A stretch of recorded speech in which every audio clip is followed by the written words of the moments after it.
This is the Nike Mercurial Vapor XI, my all-time favorite vapor from Nike. The Vapor XI has been my go-to vapor whenever I feel like wearing vapors and I don't have to actually do a review on a pair. And for the last 7-8 years, since 2017, I've been wearing the Vapor XI and I just can't get enough of this boot. The first time I put a pair on was freshman year of college back in 2017, which was a long time ago. And I really loved how the boot felt. Unfortunately, it was in the wrong size and I never really wore them again. And I really wasn't able to get another pair until I think junior year of college, and that's when I really started wearing the Vapor XI. I've had this specific pair for over 3 years, just waiting for the right moment to wear them, and now that I'm doing reviews and I was actually able to sit down with Matt Sheldon, or Become Elite as you know, I figured it was time to break out this colorway of the Vapor XI and do a proper review.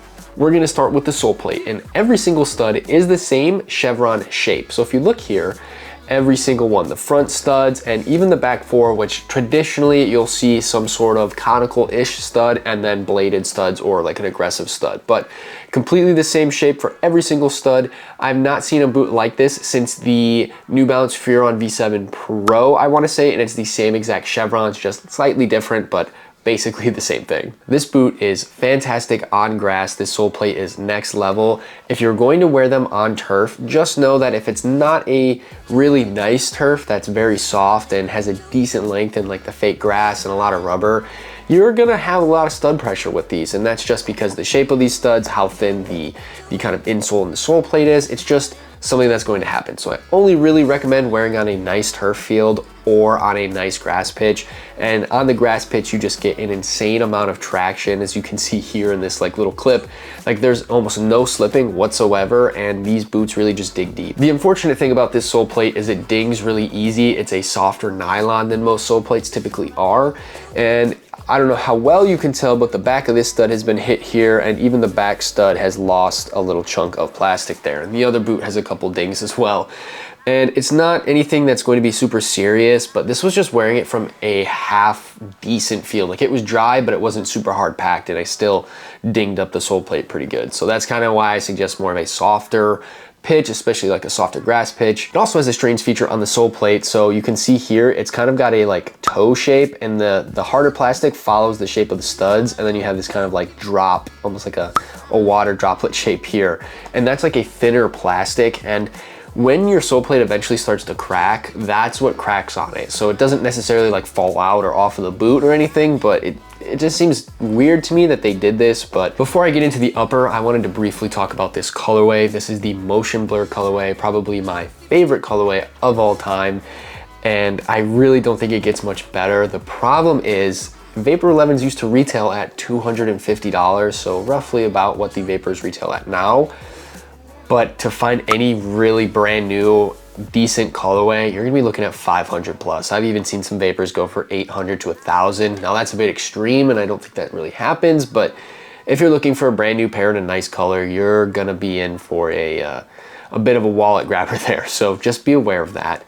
If we transition into the rest of the upper, it is ribbed, and these ribs help with the structure of the boot. I did not really find these ribs providing any sort of kind of like grip or like adding friction for shooting or passing or whipping a ball in, whatever the grip technology is supposed to do on most boots. Now, maybe it does a little bit, but for the most part, it's just for structure, and it does look cool. They usually add like nicer designs in on the ribs as well. So this one is all white going up the boot. You'll see a lot of like blacks and reds, and just depends on the colorway really. Now, what really makes this boot amazing is it's mostly one piece upper, and it's called Tajin.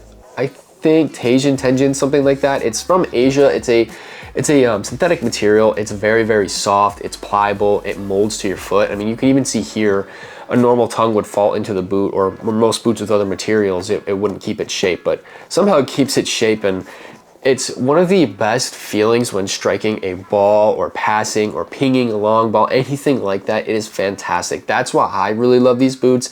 Not so much the shape or how it feels or anything like that, but really how it feels when connecting with a ball. And the only boot that I can really think that feels similar is going to be the Addy 04 from 2014, I want to say, maybe late 2013, early 2014.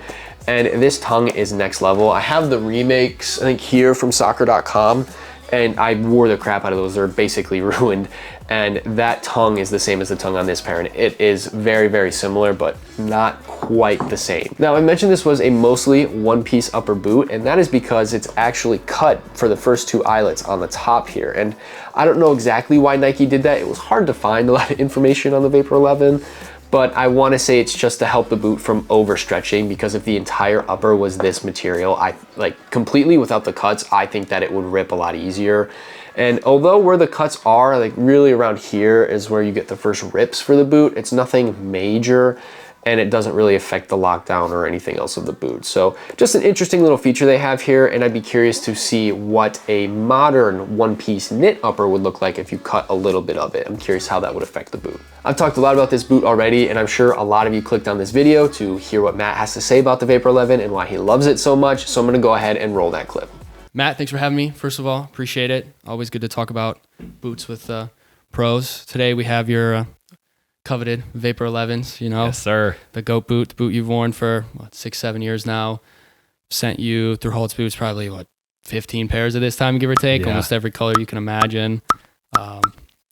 Figured, I'm doing my own review on these. Just get your input, get the GOAT of the Vapor 11 in on this, and, see. There's much better players than me that have worn these. But yeah, so...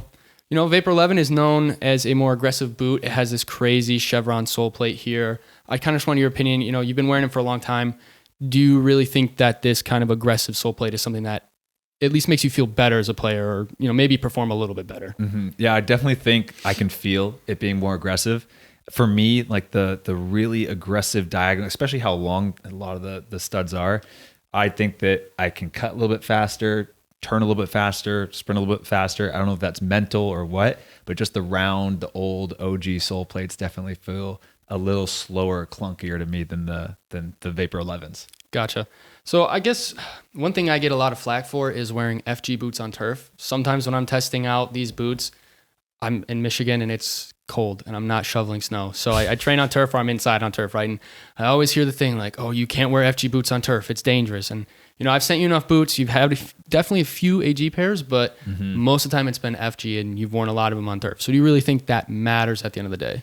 I think that they are a little bit more aggressive, and with turf, the danger is getting stuck in it. But I think I'm gonna get flack for it, but I do think it's a little overhyped with how much more dangerous it is to wear FG boots on turf.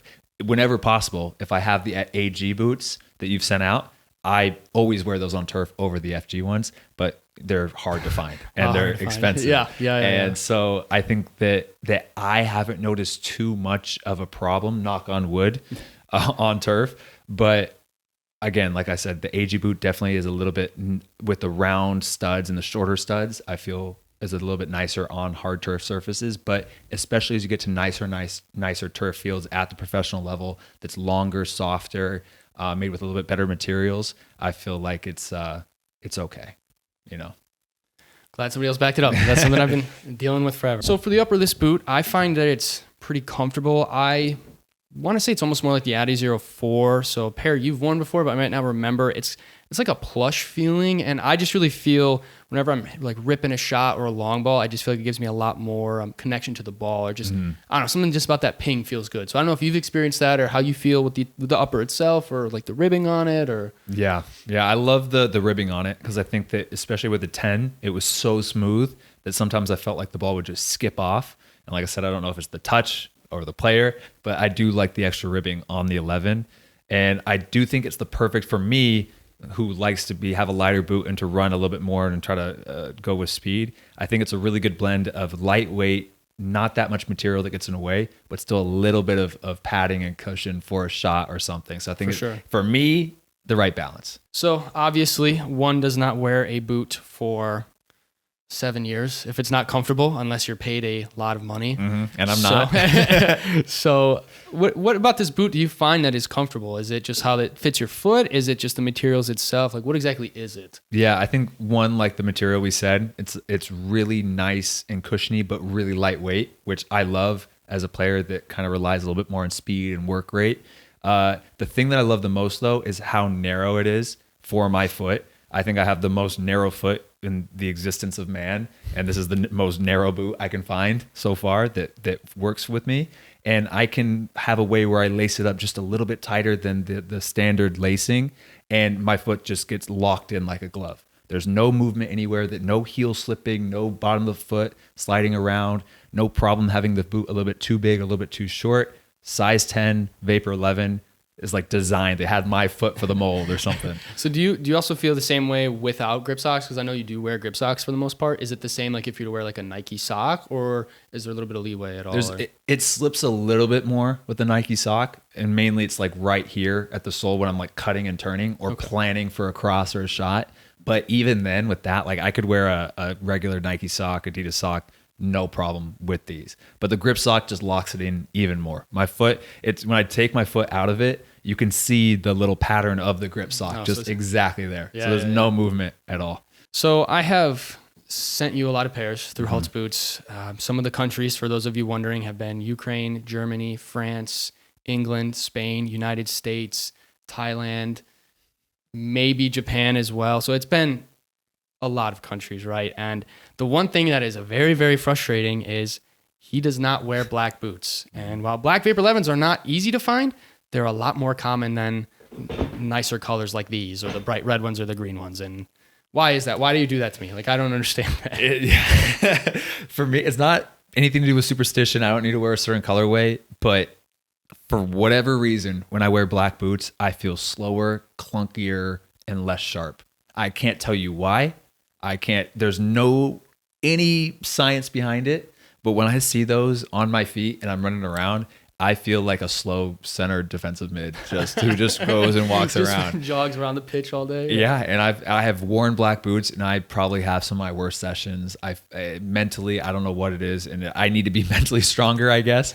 But as soon as I put on a bright, colorful pair of boots, it's like I'm a different player. And again, I should not have that being a 32-year-old, 10-year pro. I should be able to get over that, but there's just something inside me where I can't conquer it. Huh. I don't know what to say to that. I mean, the funny thing is though, I love the way they look. Like I remember when Nike came out, I think it was the Vapor 10s or something that had the black glittery Vapor. The CR7 ones. I think like Galaxy or something. Yeah. And I loved how those look. Like I just love looking at that boot, and I think some players can wear those boots and look so good, but not me. I can't do it. Fair enough. Once they're on my feet, I feel clunky. All right, Matt. Well, thanks for letting me come over and kind of interview a little bit on the Vapor 11s. I'm sure everybody wanted to know your opinion on why you wear them so often. So at least now they kind of have an idea, and hopefully, they don't go after size 10 Vapor 11s, because we're screwed if they do that. So yeah, but like I said, favorite boot of all time, and hopefully I can keep wearing them for the rest of my career. But I really appreciate all the work over the years, sending out all the boots. I mean, just mentally being able to play in my favorite boots for many years is really cool. So thank you. That's what we do.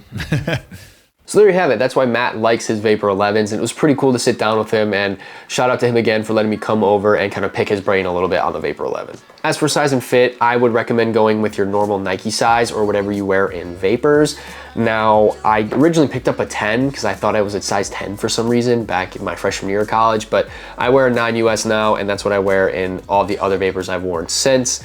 And it really is a true Vapor or legitimate Vapor where it's not really meant for people with wide feet. Now, does that mean it won't stretch? No, because I've worn a ton of these, but it does take a little bit of time to do that. Now, for lockdown, I think Matt hit it on the head pretty well. It's a fantastic boot when it comes to lockdown, and I think the lacing system has a decent part to play in that. I don't exactly know why, but it feels like the lockdown is next level with this boot. And what's really cool too is because of the way the one-piece upper is, and I think because it's not really breathable like a knit upper would be, your foot almost kind of suctions out when you're pulling it out after a session. So it kind of just gives you the impression that your foot is really in there, and I do feel like your foot is really hugged by this boot in particular. Now, when I wear non-grip socks, I definitely do slip towards the end of sessions or games when my feet are super sweaty, which I know is gross, but it's just what happens. But anytime I'm wearing grip socks, I have almost zero issue with this boot. Durability, for those of you who are looking to splash some serious cash on a pair, is not great. It's maybe average at best, but I would say below. Now, it's not gonna rip in 10 games like some of those super lightweight Puma boots that they advertised back in the day, but you're not gonna get these forever, right? And I had the best luck by wearing these once a week, you know, the day before a game and then for a game when I was in college, and that was it. And I maybe could get a year and a half out of these doing that. So be careful. Most of the wear is going to come at the toe here. I got a lot of my wear and a lot of separation there. And the Vapor 11 does come with this like plastic coating here, which I think is supposed to help prevent sole separation, but it catches up with you eventually with these boots. It just does not last forever. The Vapor 11 is going to be my go-to and favorite vapor for a very long time. I don't see Nike making anything like this anytime soon. Yes, the boot is meant for more narrow feet and the toe box stays narrow, and yes, the durability is pretty much crap, but the way this upper feels, I cannot even describe to you. It's fantastic. It performs very, very well. It's a comfortable boot. The sole plate is super responsive on grass. It's just overall a great boot, and this colorway too. I mean, you can't beat it. And there's still pros today who love to wear this boot. The Premier League, you see 4 or 5 pairs, and you know Matt Sheldon's probably more known for wearing the Vapor 11 than he actually is for Become Elite or his football career, and that just kind of speaks volumes. And to me, this is a cult classic. I can't say it's as high up on the totem pole as the Hyperven 1, but it's right there, man. It is such a fantastic boot, and if you talk to anybody who knows anything about vapors, this boot is gonna stand out to them. And if you guys like football boot reviews, facts, videos, anything like that, please make sure to check out the channel, like and subscribe. And with that, I will see you guys in the next one.